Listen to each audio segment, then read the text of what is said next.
Hello friends, स्वागत है आपका एक नई क्लास में। यह आपकी जो है सीपीसी क्लास है और सीपीसी को आपको जो है सिविल प्रोसीजर कोड बोलते हैं, मतलब आपका सिविल प्रक्रिया संहिता। और सिविल प्रक्रिया संहिता में आपको जो है बहुत ही चीजें जो है, दो चीजें होती हैं। एक सीआरपीसी होता है, एक आपका सीपीसी होता है।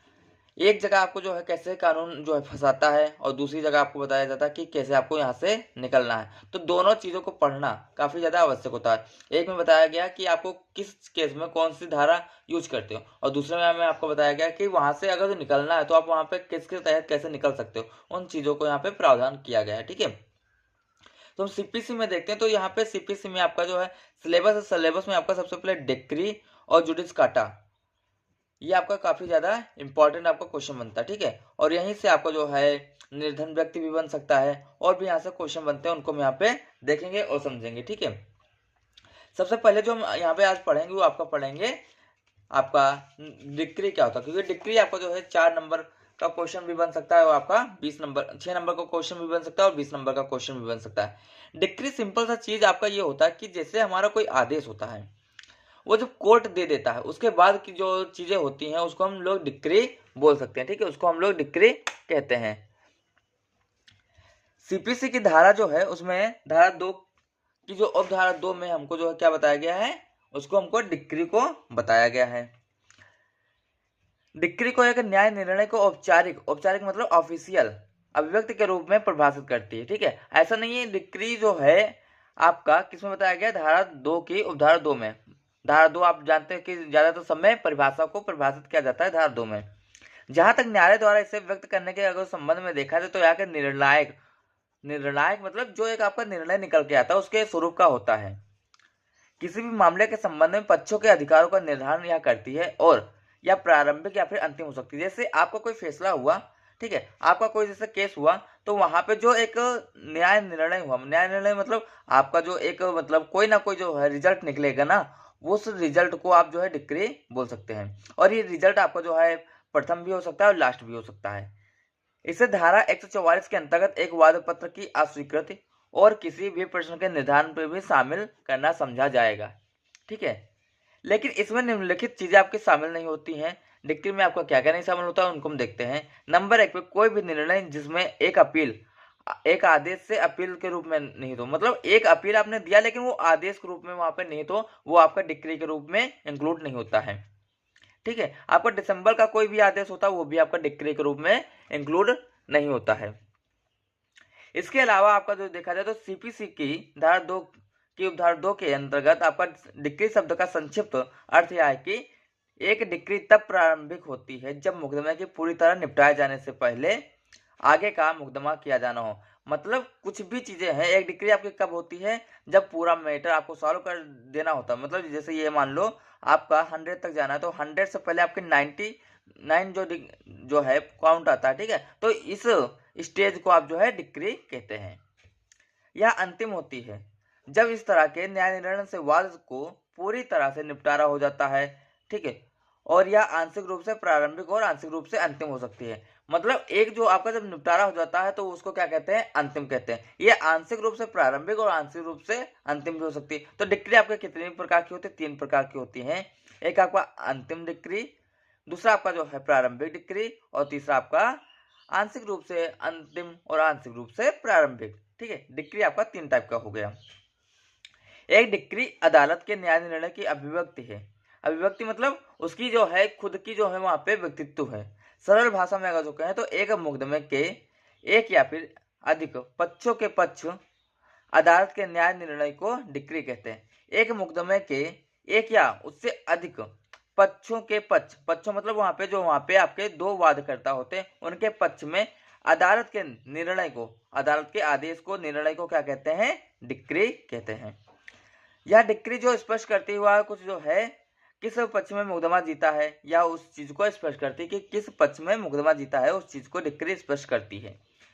एक डिक्री में जो 2 पक्ष होते हैं, ठीक है, एक आपका कौन सा होता है, वाद जो करता है, और एक वाद दाता होता है। ठीक है, वाद दाता और वाद ग्रहता दोनों हो सकते हैं। ठीक है, एक डिक्री धारक होता है और दूसरा डिक्री देनदार होता है। मतलब जो एक जो है डिक्री देता है और दूसरा जो है धारक होता है। डिक्री धारक वह पक्ष है जिसके पक्ष में डिक्री पारित की जाती है। मतलब जिसके पक्ष में आपको आदेश हुआ, जिसके पक्ष में आपका रिजल्ट वहां पे सुनाया जाता है, वो आपका डिक्री धारक व्यक्ति होता है।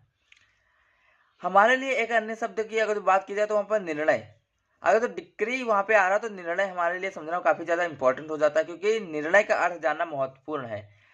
सीपीसी की धारा 2 की उपधारा 9 के अनुसार निर्णय का अर्थ न्यायाधीश द्वारा किसी डिक्री या फिर आदेश के आधार पर किया गया बयान है। अब निर्णय क्या होता है, देखो जैसे यहाँ पे आपका क्या हुआ, आपको दो केस थे ए बी, ठीक है, ए बी, इन दोनों में कोई आपका जो है मैटर हुआ, ये आपका कोर्ट में गया, कोर्ट ने फैसला लिया, कोर्ट ने फैसला लिया किसके पक्ष में, बी के पक्ष में फैसला लिया, तो ये बी वाला जो होगा क्या होगा, डिक्री होल्डर होगा, डिक्री धारक। ठीक, दूसरी चीज ये जो फैसला लिया, ठीक है, ये जो फैसला लिया, फैसला सुनाया गया, ठीक है, वो क्या होगा आपका, वो आपकी डिक्री, उसको आप डिक्री बोलेंगे। और इस फैसला पे जो है जो विचार हुआ, फैसला पर जो विचार हुआ उसको क्या हम लोग बोलते हैं, उसको हम लोग जो है निर्णय जानते हैं। ठीक है, इसका मतलब है कि एक निर्णय में एक डिक्री के आधार आपके यहाँ पे शामिल होते हैं। ये आपका यहाँ पे बहुत ही इंपॉर्टेंट पॉइंट है, ये अगर जो वहां पे आप लिखते हैं तो आपका एग्जाम में नंबर बढ़ने के चांसेस हैं। एक निर्णय में एक डिक्री के आधार शामिल होते हैं, एक निर्णय से एक डिक्री प्राप्त होती है, इसलिए हर डिक्री का एक निर्णय का पालन करती है। ठीक है, हर डिक्री एक निर्णय का पालन करती है। डिक्री जो है न्यायाधीश के फैसले की औपचारिक अभिव्यक्ति या फिर प्रतिनिधि होती है। एक डिक्री में जो है आपकी अनिवार्यता क्या होती है, उनको हम यहाँ पे समझते हैं। एक डिक्री तभी दी जा सकती है जब कोई मुकदमा दायर किया जाता है, हालांकि सीपीसी में जो इसका मुकदमे का जो है स्पष्ट रूप से बताया नहीं गया है। सिविल प्रोसीजर कोड में आपका मुकदमे रूप से स्पष्ट रूप से नहीं बताया गया है। डिक्री एक न्याय निर्णय की औपचारिक अभिव्यक्ति है, ये भी हम आपको बताएं।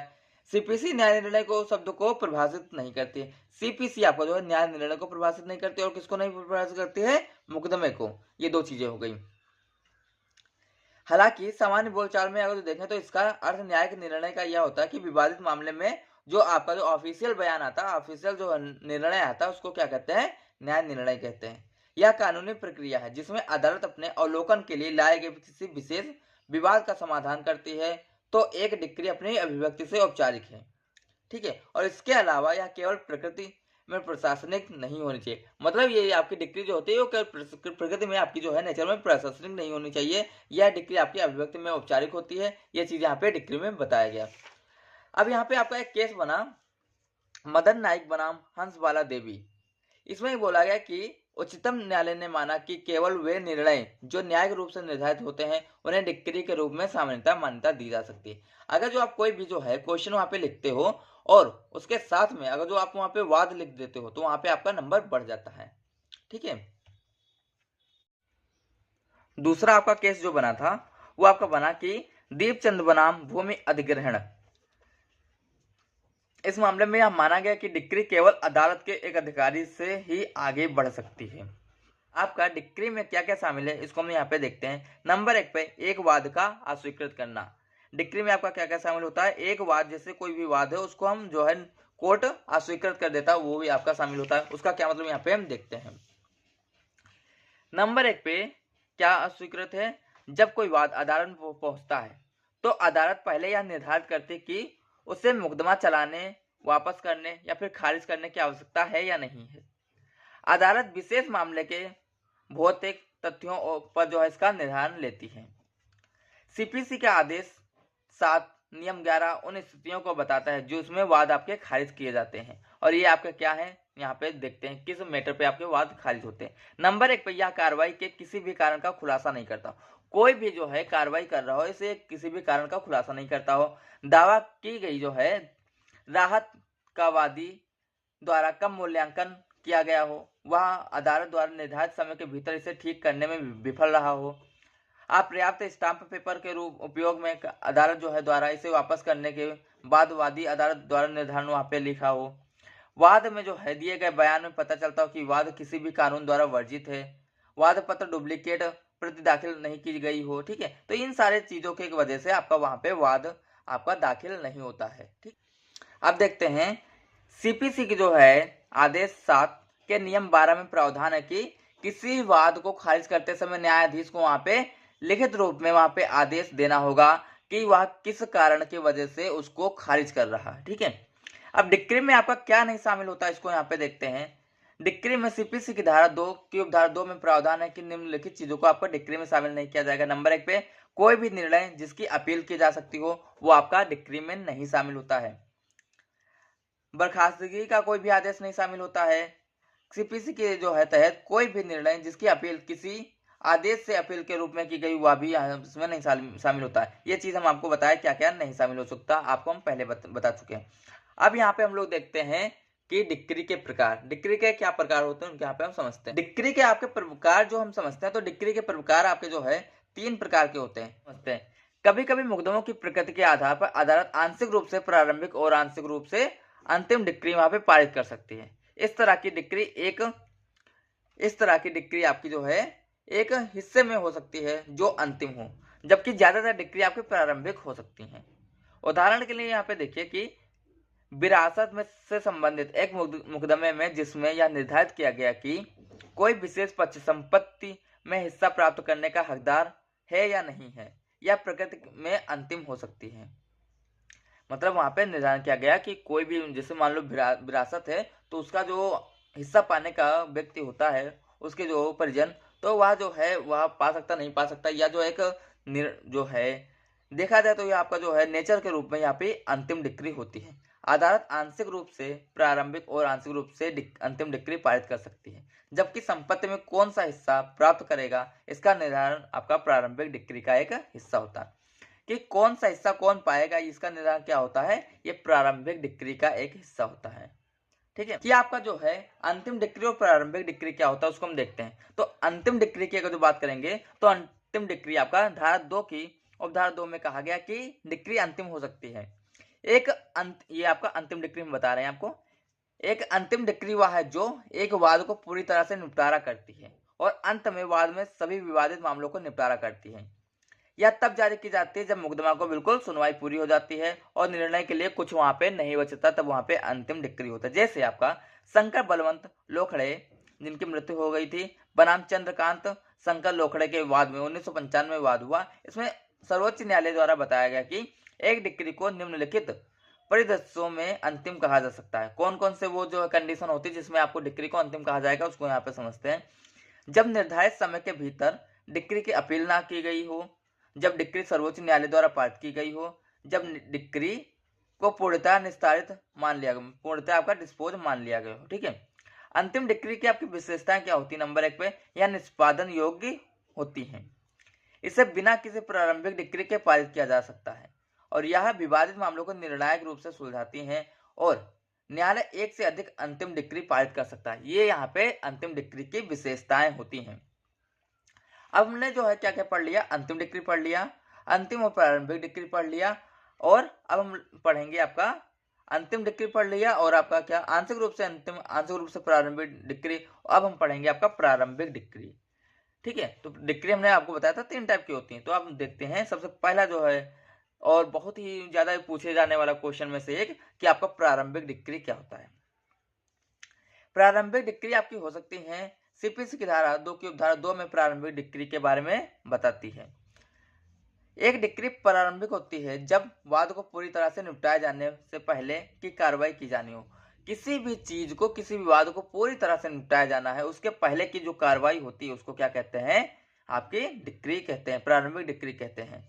यह अंतिम होती है जब इस तरह के निर्णय पूरी तरह से वाद को निपटारा कर देता है। इसलिए एक प्रारंभिक डिक्री तब पारित की जाती है जब अभी भी कुछ ऐसा हो जिसे अदालत के पक्षों को अधिकारों और कर्तव्यों को निर्णायक रूप से निर्धारित करने से पहले तय करने की आवश्यकता होती है। एक वाद में एक से अधिक प्रारंभिक डिक्री आपकी हो सकती है। अब यहाँ पे क्या हुआ, जैसे आपका लास्ट टाइम जो रिजल्ट आना है, रिजल्ट आने से पहले की जो यहाँ पे तैयारी होती है, जो भी यहाँ पे कंडीशन होती है जिसमें जो है कोई भी चीज आकर क्या कर सकता है, आपका केस पलट सकता है, ये आपकी चीजें यहाँ पे प्रारंभिक डिक्री, इस टाइम को प्रारंभिक डिक्री के रूप में होता है। यहाँ पे आपका केस बना मूलचंद्र बनाम उपनिदेशक डायरेक्टर 1995। इसमें जो बोला गया कि उच्चतम न्यायालय ने सर्वोच्च न्यायालय द्वारा आयोजित किया गया था। हालांकि पक्षों के अधिकारों का पता लगाया जा चुका होता, लेकिन अदालत एक प्रारंभिक डिक्री तब पारित करती है जब कुछ अन्य मामलों पर अभी भी निर्णय लिया जाना बाकी है। मतलब प्रारंभिक डिक्री आपकी कब होती है, जब आपका केस चल रहा होता है, उसमें कुछ निर्णय आपके बाकी होते हैं, तब आपके प्रारंभिक डिक्री होती है। जब आपका पूरी तरह से केस आपका समाप्त हो जाता है तो आपका वो अंतिम डिक्री होती है। ठीक है। अब यहाँ पे सीपीसी के तहत आपका निम्नलिखित मुकदमों पे आपका एक प्रारंभिक डिक्री पारित की जा सकती है। कौन कौन से मुकदमे में? आपका प्रशासन का कोई वाद हो, कब्जे को लेकर वाद हो, साझेदारी विघटन को लेकर वाद हो, विभाजन को लेकर वाद हो, गिरवी रखे न की लेकर कोई वाद हो, प्रिंसिपल और एजेंट के बीच में कोई वाद हो, फौजदारी जो है वाद हो, ठीक है, बंधक मोचन हो, ये अगर जो यहाँ पे लिखते हो तो यहाँ पे आपका एक प्रारंभिक डिक्री में रखा जाता है। आपको अगर जो मान लो आदेश वगैरह नहीं याद रहा हो, ये आप वहाँ पे नहीं लिखते हो, तब भी कोई दिक्कत नहीं। आप यहाँ पे ये एग्जाम्पल वहाँ पे एग्जाम में लिखते हैं तो आपको वहाँ पे नंबर मिलेगा। ठीक है। अगला आपका पॉइंट है, ये हमने आपको डिक्री अभी सब पढ़ लिया, अब हम लोग पढ़। और हाँ, अगर जो आपको पीडीएफ चाहिए तो आप पीडीएफ जो ले सकते हो। आपको इस टाइप के जो है पूरे नोट्स मिल जाएंगे। पूरे नोट्स इन द सेंस कि आपको पीडीएफ के टाइप में पूरा जो है नोट्स वहाँ पे बताया गया है। ऐसे नोट्स आपको वहाँ पे मिल जाएंगे, तो जिसमें आपको जो है एग्जाम काफ़ी ज़्यादा इजी रूप में आप दे सकते हो। इस नोट्स में आपको सिंपल सा चीज़ें कुछ बताया जाएगा। तो और क्या बताया गया है इसमें, आपका जो है जो क्वेश्चन पेपर है प्रीवियस ईयर के क्वेश्चन पेपर, उनको भी यहाँ पे बताया गया है। क्वेश्चन पेपर के तहत आपका जो है एग्जाम इजी हो सकता है, या फिर आप ज़्यादा पढ़ के जो है अच्छा नंबर पा सकते हैं। ठीक है। तो अगर जो आप चाहिए तो वहाँ पे पीडीएफ आप ले सकते हो व्हाट्सएप के माध्यम से, और ये पीडीएफ आपको हमने अभी आपको बताया कि पेड होंगी। ठीक है। तो अच्छे से पढ़ाई करो और ज़्यादा से ज़्यादा क्वेश्चन लिखने की कोशिश करो कम टाइम में। ठीक है। Take care. और आप ये जो इस वीडियो को शेयर कीजिए, जिससे आपके जो है साथियों को भी जो है हेल्प मिल सके।